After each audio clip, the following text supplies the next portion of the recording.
Hey everyone, I'm Penrost776. We're here with a new Fire Emblem Heroes Mythic Hero banner, and this one really excites me because this is the first one in a long time where we have absolutely no clue who it's going to be, no OCs or anything. I don't recognize the design, I do recognize the music. Where's that from? My name is Ullr. Ullr, the 12 Crusaders, this is genealogy.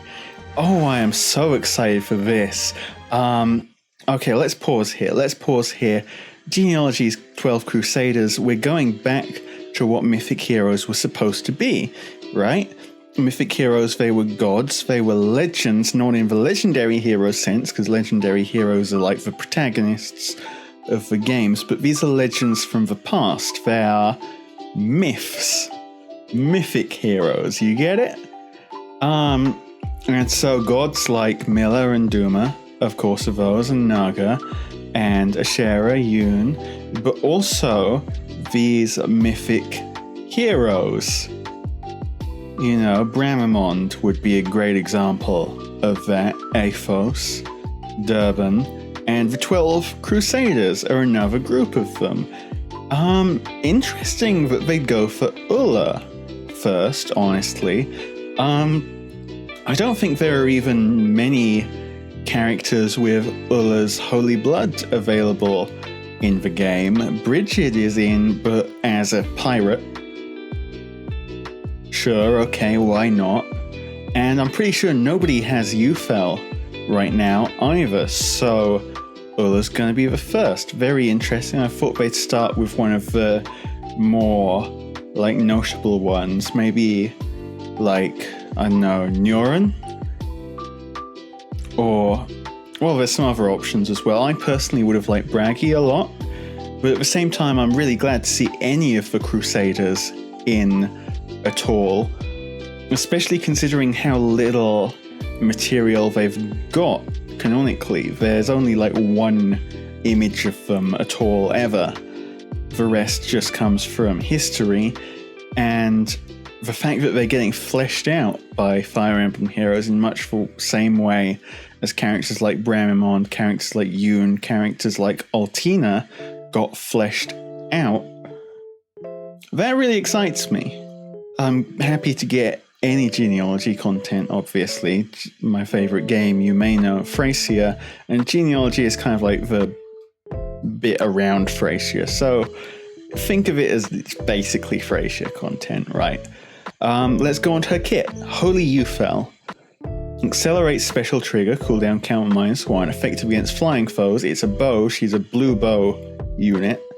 If a unit initiates combat or if foe's HP is greater than or equal to 75% at start of combat, grants attack speed +6 to unit during combat, and neutralizes penalties to attack speed, and effects that inflict even, special cooldown charge -X on unit during combat.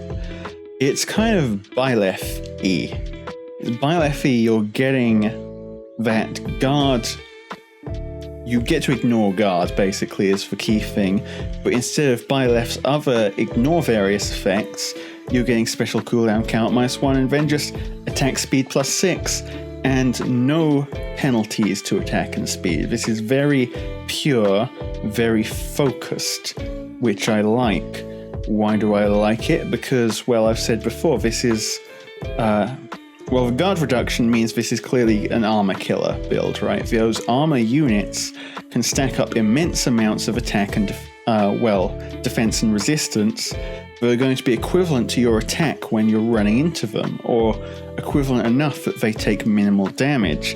In order to turn that minimal damage into maximal damage, you need some way of pushing through specials. But with Pulse Smoke, you can't rely on a pre-charged special, and with the sheer amount of guard effects they have, you can't rely on charging your special in combat either.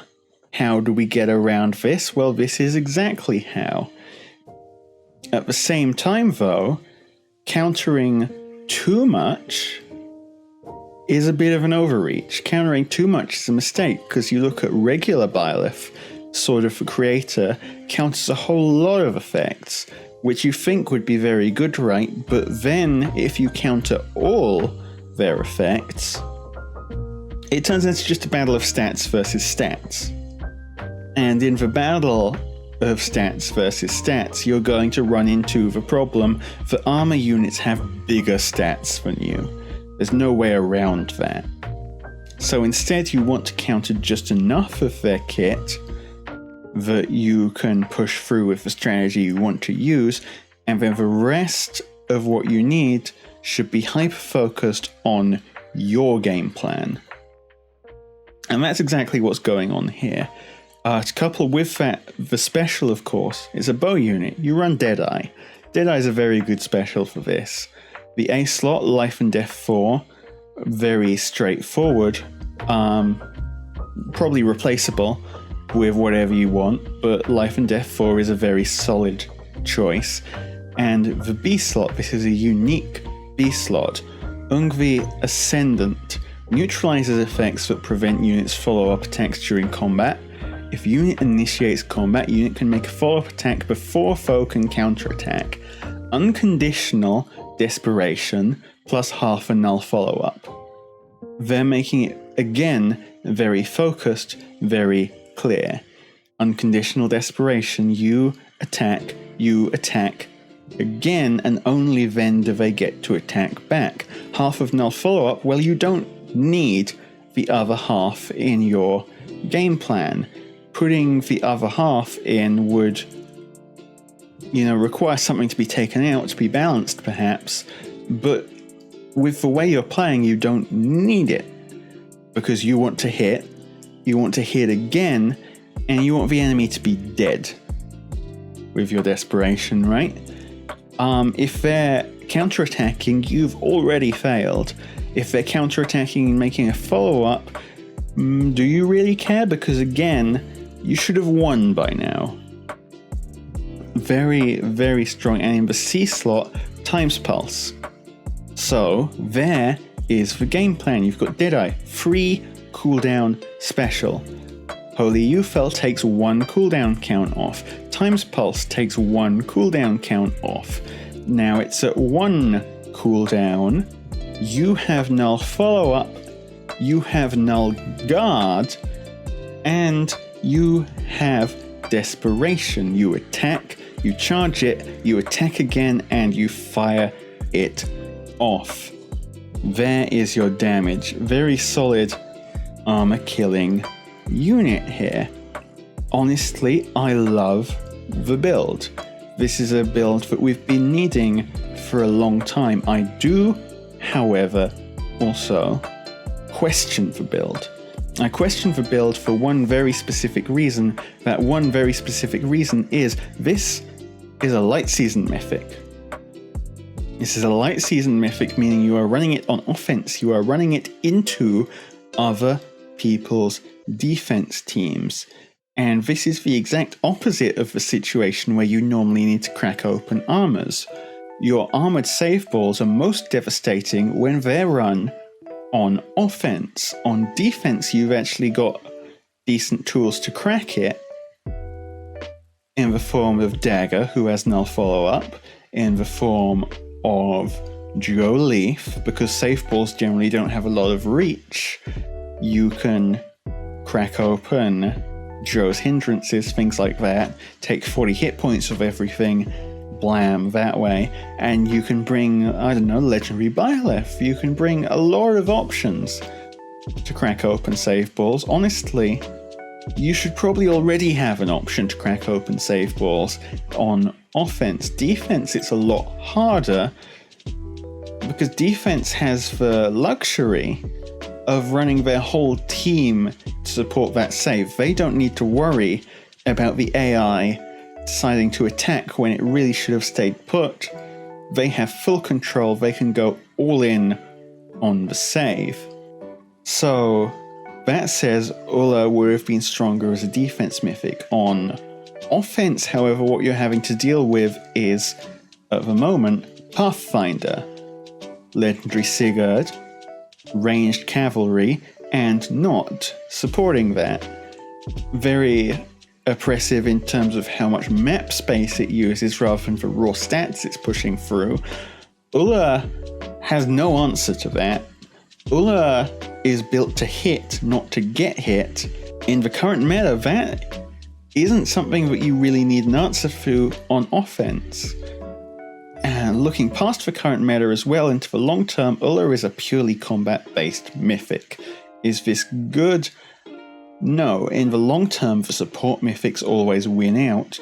Why? Because they give stats to the units that are actually carrying. Your mythics give a stat boost to your non-mythic units. Your mythics do not get a stat boost. This says, because the non-mythic units have better stats, you want the non-mythic units to carry, you want the mythics to support that. In the long term, as stat creep goes up, your combat mythics are going to fall behind. Your support mythics, however, can support whatever new unit comes out. You see where this is going, right? Still, Ullr, I wouldn't call bad. Just not really optimized for the specific role you're looking for. And obviously, Ullr's an offense mythic. You kind of want one of every offense mythic if you can get them, because that way you do not have to worry about bringing bonus units for that extra score anymore, right? Just bring Ullr when it's Ullr's season. That's more or less all I've got to say on that. Let's keep going. Ullr, not a character with much flesh in the actual game, so I'm really excited to see what personality, what design they've given her. From these crit lines already, I'm kind of liking that feistiness. Makes sense for someone called the God of the Bow. And who's with her? Air, Yoon, Miller, Legendary Seliph, Shamir, Legendary Dimitri, Regin, Saros, Louise, Pent, Legendary Sigurd. That's the entire lineup for the banner. Taking a quick look color by color quick. Blue, obviously Ullr is blue. Saros, very good blue unit. Legendary Dimitri, very good blue unit. You've got 2 mythics and 1 legend there. And they're all modern, they're all very strong. If there's a color to go for on this banner, I would say it's blue. Colorless, Air, Miller, Louise. Louise is decent. Louise had good fodder, I think. I can't actually remember Louise's kit too well. Miller, very strong light season mythic. That being able to send just a beam of isolation down the field to deal with rallies or dancers or whatever you want is still an immensely strong effect. And giving +2 to all stats in a big old area, it's not the most world-breaking effect, but it's also very handy. Air is old. Air, one of the first mythics, but honestly has aged better than similar mythics of around the same time, because Air is still that flyer. Air can run Disarm Trap. Air heals your units without you having to rely on a healing tower, which is good because you want those building slots at the back empty. So, and both of these are light season mythics as well, so if your light season needs some touching up, if you want some more merges to the light season to score higher, maybe go colorless. Red is Horsetown. Red, you've got Regin, and you've got Legendary Sigurd. Those are 2 very strong units. Regin, you're pretty much always going to be running because Regin's Canto is just insane utility. And on the one hand, maybe that means you don't need to roll for Regins because you already have a free Regin, hopefully. Hopefully you didn't burn up that free Regin for, I don't know, Panic Smoke or whatever. Hopefully you kept them. But on the other hand, since you're using that Regin, you may as well merge them for the extra score, right? And Legendary Sigurd, well, I'm sure you know how strong Legendary Sigurd is. Legendary Sigurd has been the bane of everyone's existence on defense, and will probably continue to be so for quite some time. The only issue here is Legendary Seliph, who is kind of cute that they put him on the same banner as his dad, right? But he's just not as strong. If you're a Seliph fan, sure, but You know? Yeah. And then green has Pent and Shamir, who are very strong units who also have very good fodder, but then the third slot is Yoon, who has no fodder and sucks. And I'm sorry, Yoon fans, I do actually really like Yoon as a character, as a design, the way they've built her in Fire Emblem Heroes, but in terms of just pure strength, she is poor. She is competing in that Dark Season Mythic slot with, I don't know, Bramimond, who is better in every single way. And honestly, if they're giving Mythic Heroes remixes, which I hope they do, Yoon is at the top of the list for needing one. Yoon doesn't even have fodder. Yoon has attack res bond 3. No one's using that. So for both red and green, I'd warn against rolling for it unless you're really certain, because I've always said on these legendary, on these mythic banners, unless you want all 3 units in a color, do not roll for that color, because for one unit you do not like will somehow find its way into your barracks in great numbers, and the other 2 units will not show up at all. This is just how things happen. Okay? All in all, my final impressions, well, I'm really excited that the 12 Crusaders are here. I'm really glad that they're getting this representation, this FE4 representation. On the other hand, this is kind of a skip banner, which is sad, really, because it's Ullr. Guys, it's Ullr, but Choose Your Legends is right around the corner. Choose Your Legends is going to be popular. It's going to be the banner everyone is saving for. Why? Well, it's popular because they're units people have literally voted for, right? If you've given the community a chance to vote for the units they want, of course they're going to roll those units when those units become available. There's no way around that. And part 2, the Choose Your Legends banner has always been one of the strongest banners on the entire calendar, and people want to win the Fire Emblem Heroes. That's understandable, right? You want to do well in this game. So they're saving orbs for it because, like, Ullr is strong, sure, but is she meta breaking? No, there's already units that can do exactly what Ullr does. We had one of them very recently in the form of Legendary Byleth. The units on the new Heroes banner, though, if history is anything to go by, they are going to define the meta for the next a long time, okay? So, save your orbs is what I'm going to do, and save your orbs is what I predict everyone else is going to do as well. I'm sorry, I just don't see this banner performing well, even though I really want it to perform well. Are you going to roll? Tell me if you're going to roll. I'd like to hear about it. Thank you all for watching. Thank you all for subscribing if you've done that. I will see you all next time.